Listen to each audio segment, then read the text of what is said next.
तो इस case study, second case study में, थर्ड केस स्टडी में हम लोग फाइंड करेंगे कि जहां there is A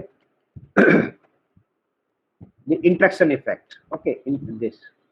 So in this case study, it's a very small case study. तो we, अच्छा वो देखिए सेम उसको प्रीवियस केस स्टडी को we can perform with process macro में कैसे परफॉर्म करेंगे.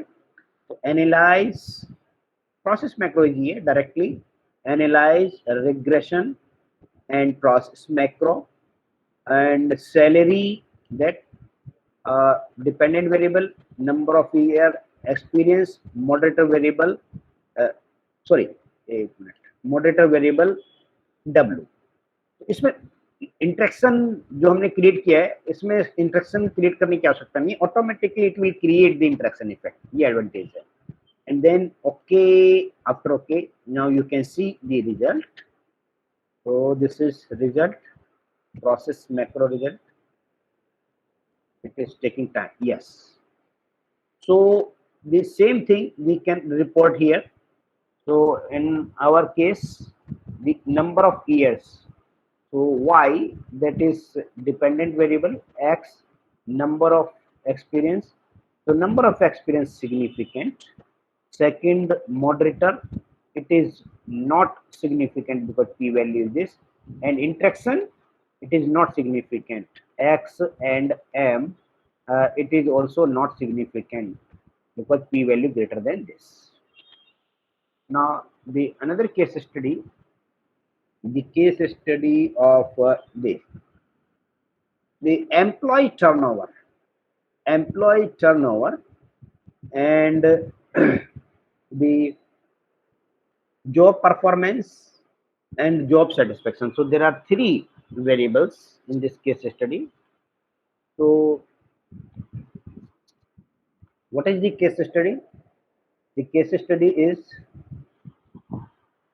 the y, the employee turnover dv, y dv, and dv is employee turnover. Employee turnover depend on, that is IV, independent variable, job satisfaction. So it's a continuous variable, and M, that is categorical variable, moderator variable categorical, and there are two conditions. One is the job performance.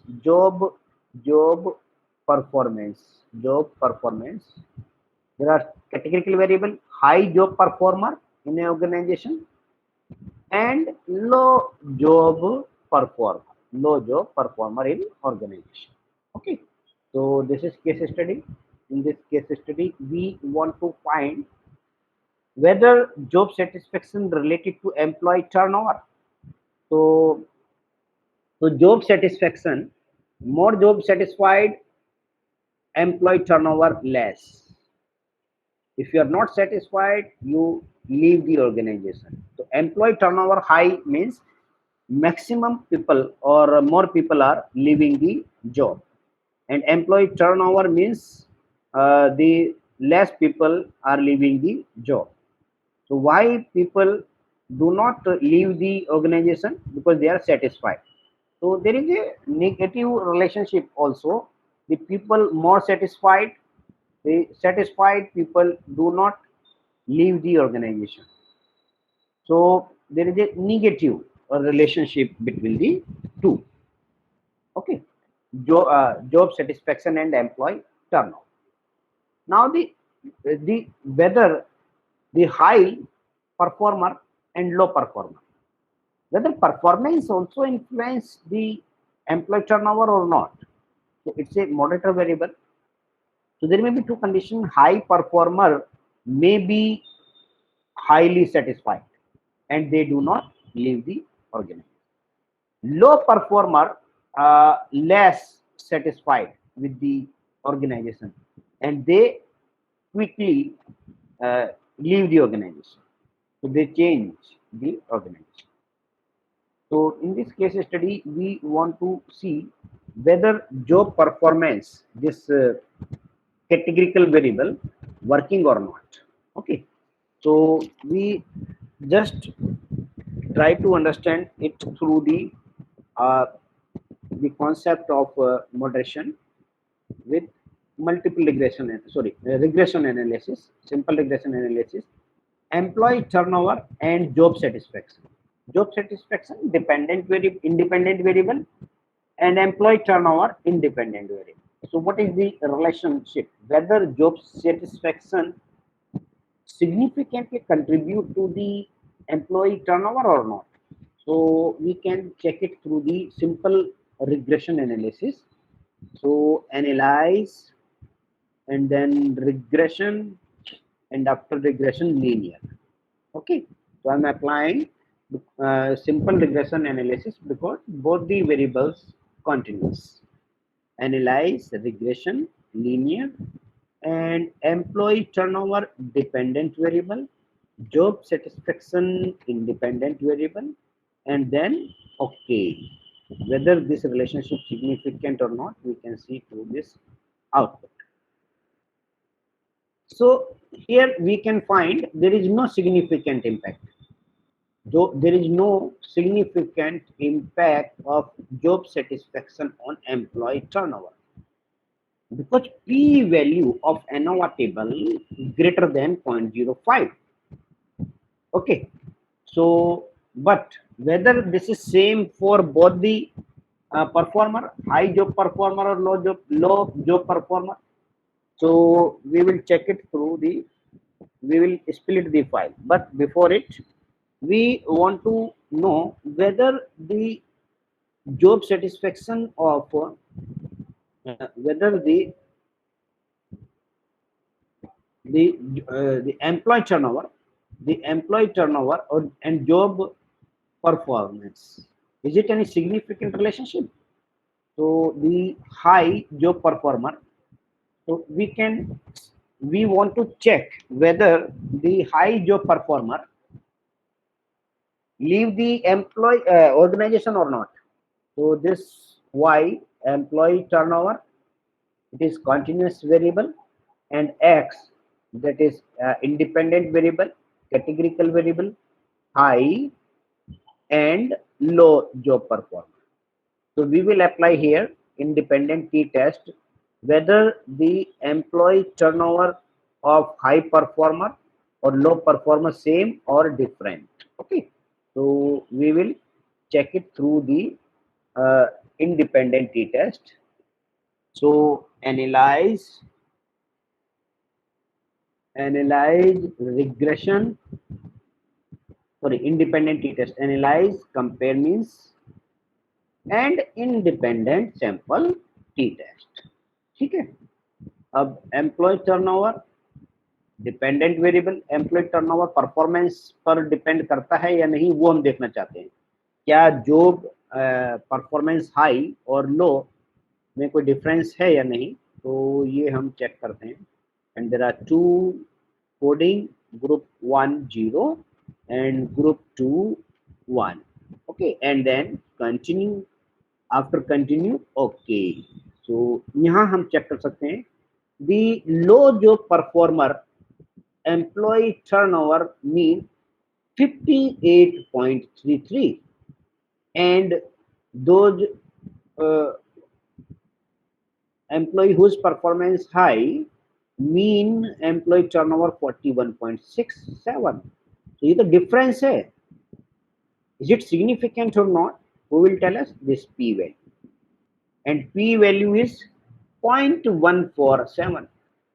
मतलब difference तो है but it is not significant. Low job performer mean employee turnover 58.33 and high job performer 41.66. So through this result we can say there is no significant impact, although the employee turnover high for low job performer. But from the output we cannot generalize it. We simply interpret there is no significant impact. There is no significant difference, although this is difference, but it is not significant. Okay. Now after that, there is no significant impact. Now I am using the interaction effect of two variable, means interaction effect satisfaction and job performance. So I'm creating another variable so you can understand the interaction term concept. So the individually the relationship y with x, the y with x, it was not significant because the employee job satisfaction was not significantly contributing to the dependent variable. And second condition we found, the job performance also not significant with dependent variable. Now I am taking the multiplication of this, means interaction effect x into m, and then I want to check whether this significant or not. Okay, this interaction effect significant or not. So how will I do it? So I can use it through the multiple regression analysis, because in this equation I will take the one independent variable, another moderator also independent variable, interaction also independent variable.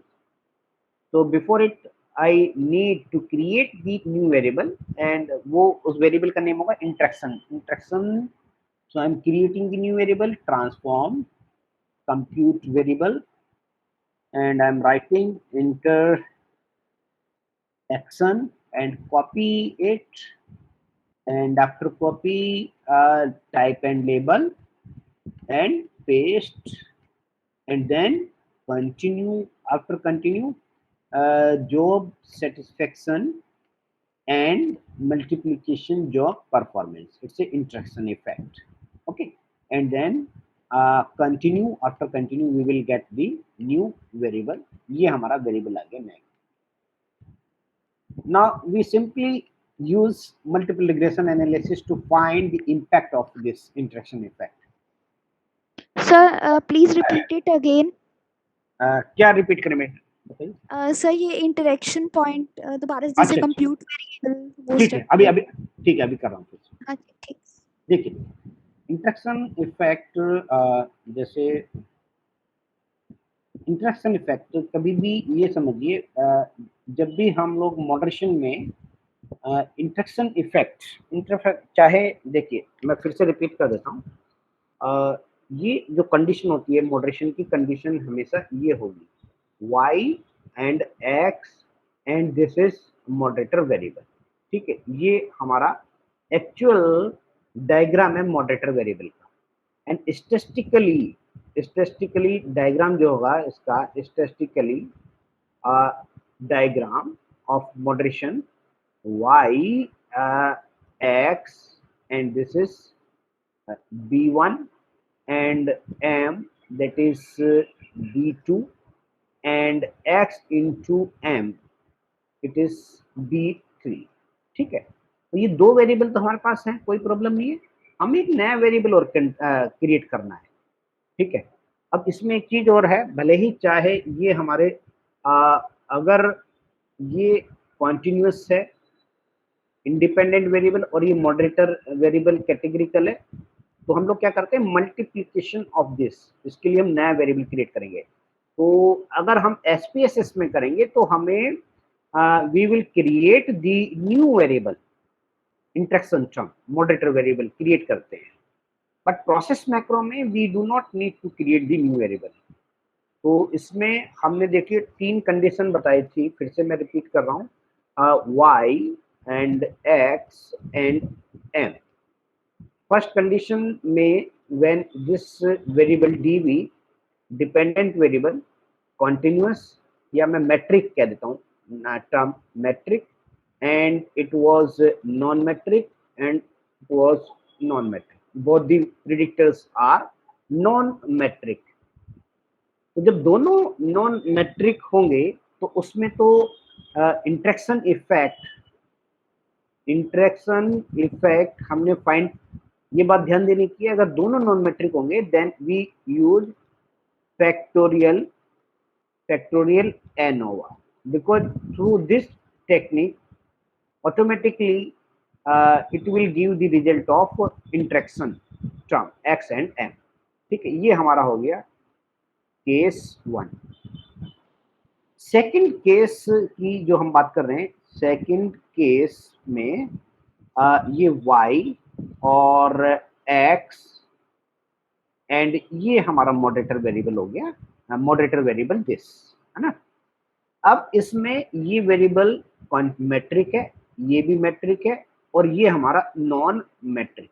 Second condition ये, और तीसरी condition क्या हो सकती है, third condition हो सकती है y and x and m, ये जब जो है तीनों वेरिएबल, ये भी मैट्रिक, ये भी मैट्रिक, ये भी मैट्रिक, ठीक है ना, ये भी, तो तीनों मैट्रिक।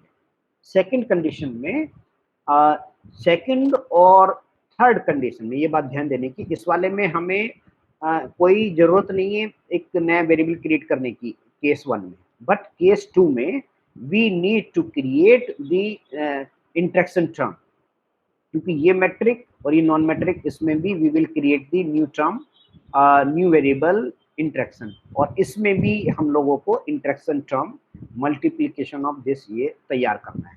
तो केस स्टडी जो हमारी है 1, इसमें हमने क्रिएट नहीं किया because we use factorial ANOVA to know the interaction effect, but in case 2 and case 3 we need to create the new variable that is interaction। अब उसको करते कैसे हैं, हाउ टू फाइंड, एसपीएसएस में तो देखिए हमको करना ही पड़ेगा interaction effect case 2 and case 3 में, जो मैं बता रहा हूँ कि we need to create the new term, new variable interaction और multiplication of independent variable and moderator variable.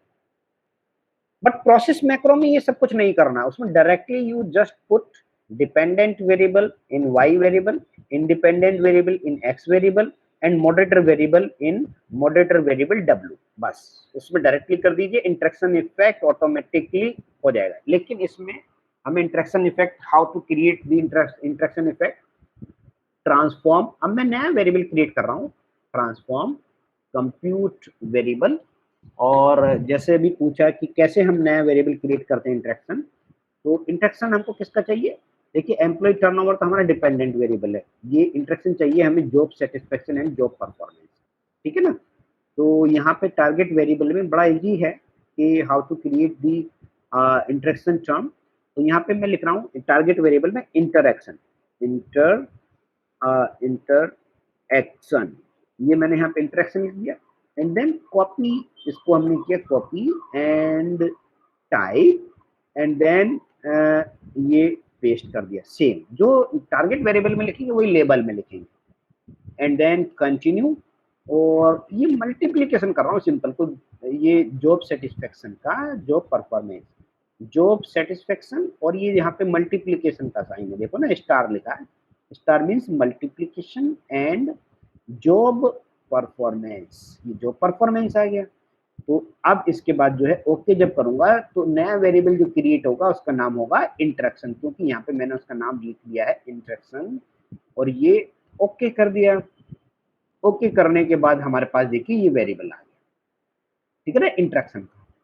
अब मल्टीपल रिग्रेशन एनालिसिस में देखिए, मल्टीपल रिग्रेशन एनालिसिस के लिए तीनों वेरिएबल हमारे क्या हो गए, तीनों वेरिएबल इंडिपेंडेंट वेरिएबल हो गए, और मल्टीपल रिग्रेशन इक्वेशन क्या है, थ्रू मल्टीपल रिग्रेशन एनालिसिस में हम लोग तीन इक्वेशन लेंगे, y equal to beta 0 plus beta 1 x1 plus beta 2 m plus beta 3 x into x1 into m, है ना, या इसको सिंपल मैं ऐसे लिख देता हूँ, एक्शन लिखने की जरूरत नहीं क्योंकि एक ही वेरिएबल है।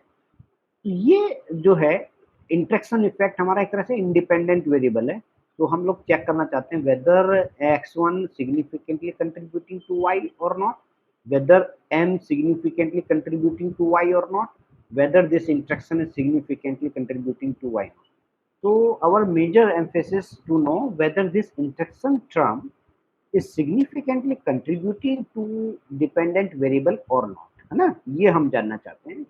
और उसको जानने के लिए we will apply multiple regression analysis.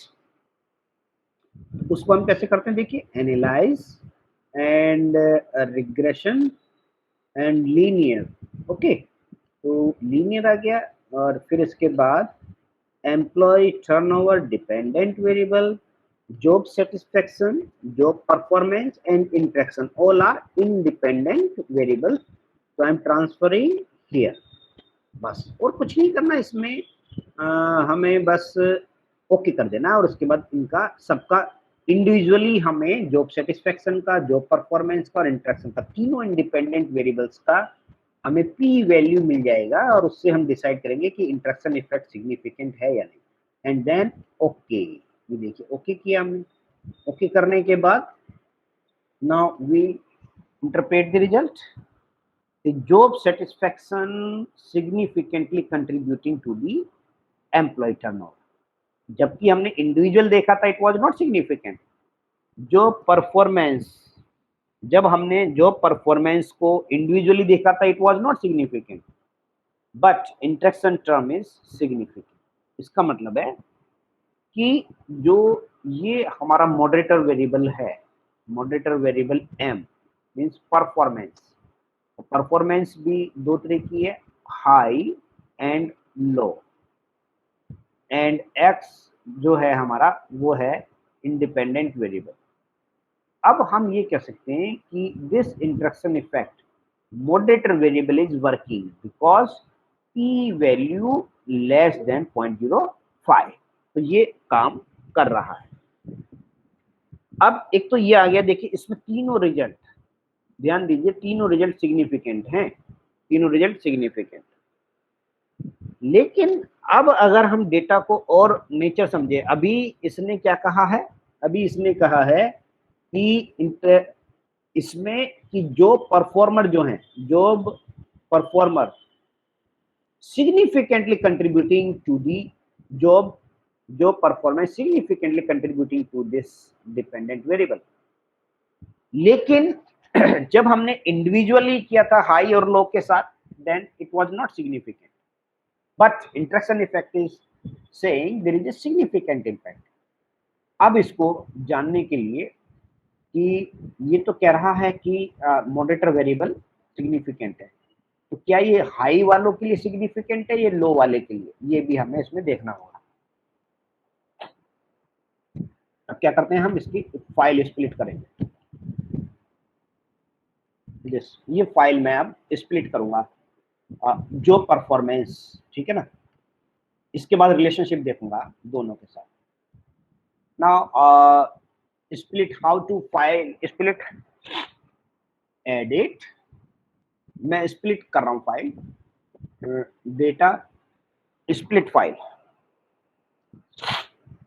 Split file on the basis of job performance. तो यहाँ पे देखिए मैंने जॉब परफॉर्मेंस किया एंड कंपेयर ग्रुप्स, और इसको ट्रांसफर कर दिया यहाँ पर ग्रुप बेस्ड ऑन। अब मेरी फाइल स्प्लिट हो जाएगी। अब दोनों रिजल्ट जो आएंगे हाई जॉब परफॉर्मेंस के लिए और लो जॉब परफॉर्मेंस के लिए डिफरेंट आएंगे। देन ओके, अभी देखिए मेरी फाइल स्प्लिट हो गई। अभी नहीं पता चल रहा, यहाँ पे देखिए लोअर, नीचे सबसे नीचे लिखा है स्प्लिट बाय जॉब परफॉर्मेंस। अब हमें क्या करना है, simply I want to know the relationship between employee turnover and job satisfaction. तो we will get two results. अब देखिए कैसे रिजल्ट, टू रिजल्ट्स हम कैसे करेंगे, इसमें टू रिजल्ट्स, ये जॉब सेटिस्फेक्शन।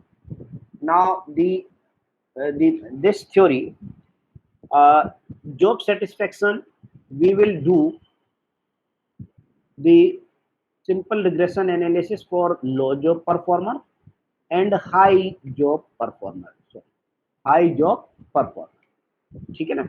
अब देखेंगे कि इनमें ये रिलेशनशिप जो है B1 की सिग्निफिकेंट आ रही है या नहीं, तो इसको परफॉर्म कैसे करेंगे हम, देखिए simple regression analysis I am using, analyse regression and linear. और मुझे रिलेशनशिप देखना है employee turnover and job satisfaction. जब हमने कंबाइन ली थी, मतलब 12 केसेस जब कंबाइन लिए थे, तो there was not significant relationship between the job satisfaction and employee turnover. Now I am taking separately for relationship job satisfaction and employee turnover for high job performer and low job performer, because I have split my file into two categories. One high job performer and another low job performer. And then continue. ये देखिए continue के बाद मेरे पास result आ गया। Result क्या कह रहा है? Result is suggesting the low job performer, the employee turnover, ये the dependent variable employee turnover and moderator variable, there are two category, one high performer and another low performer. So for high performer, whether employee turnover significant or not, low high performer it is not significant. जो high performer है उनका जो job satisfaction है it is not significant. ठीक है ना, P value हमारी कितनी है? दिस 0.760 और जो लो जॉब परफॉर्मर है, लो जॉब परफॉर्मर का जो जॉब सेटिस्फेक्शन है, job satisfaction it is significant. तो ये तो हमारा जॉब परफॉर्मर के लिए हाई के लिए नॉट सिग्निफिकेंट आ रहा रिलेशनशिप, एंड लो परफॉर्मर के लिए सिग्निफिकेंट। इसका मतलब ये जो y है और ये हमारा x जॉब सेटिस्फेक्शन और एम्प्लॉय टर्नओवर, तो जो हाई जॉब परफॉर्मर हैं, हाई जॉब परफॉर्मर वो more satisfied and they do not leave the organisation. तो ये ट्रू केवल उन्हीं के लिए है जो लो जॉब परफॉर्मर हैं, low job performer less satisfied, job satisfaction less, and they quickly leave the organization. अब क्वेश्चन ये है whether this significant, ये तो हमें पता चल गया कि ये जो y है और जो जॉब परफॉर्मेंस, ये तो लो जॉब परफॉर्मेंस, ये जो रिलेशनशिप है हमारी ये कितनी है? Regression coefficient 1.5 minus 1.4 and high job performer जो है, हाई जॉब परफॉर्मर के साथ जो रिलेशनशिप है it is not significant because beta value -1.24। ठीक है, ये तो पता चल गया। लेकिन ये इनके जो रिग्रेशन कोफिशिएंट है इट इज सिग्निफिकेंट और नॉट, ये दोनों सिग्निफिकेंट हैं या नहीं, ये हमें एसपीएसएस रिजल्ट नहीं देता। इसके लिए ऑनलाइन कैलकुलेटर चेक, हमें ऑनलाइन कैलकुलेटर का यूज करना होगा to check whether these regression coefficient significantly different और नॉट। अगर डिफरेंट तो हैं, बट कहीं भी इस आउटपुट में हमें उसने ये नहीं बताया कि ये रिग्रेशन कोफिशिएंट आपस में सिग्निफिकेंटली डिफरेंट है। इसके लिए हमें ऑनलाइन कैलकुलेटर यूज करना पड़ेगा, तो क्योंकि ये डिफरेंट तो है बट सिग्निफिकेंट है या नहीं वो हमें नहीं पता। तो उसके लिए हम क्या करते हैं, एक ऑनलाइन कैलकुलेटर का यूज करेंगे कि whether these regression coefficient are significant और नॉट। उसके लिए ऑनलाइन कैलकुलेटर जो है, हम उस ऑनलाइन कैलकुलेटर का जो नाम होगा मैं यहाँ पर लिख रहा हूँ। उस ऑनलाइन कैलकुलेटर का मैंने यहाँ पे नाम भी लिखा हुआ है, जो है ऑनलाइन कैलकुलेटर, ये रहा, free significance of the difference between the two. ये जो स्लोप है, whether slopes are significantly different और नॉट, ये मैंने यहाँ पे किया। तो ये मेरा ऑनलाइन कैलकुलेटर खुलकर आ गया। तो ये है सिग्निफिकेंस ऑफ द दिस। इसके लिए हमें कुछ वैल्यूज चाहिए, 6 वैल्यू चाहिए, सैंपल साइज, स्टैंडर्ड एरर, और ये कहाँ गया कैलकुलेटर हमारा,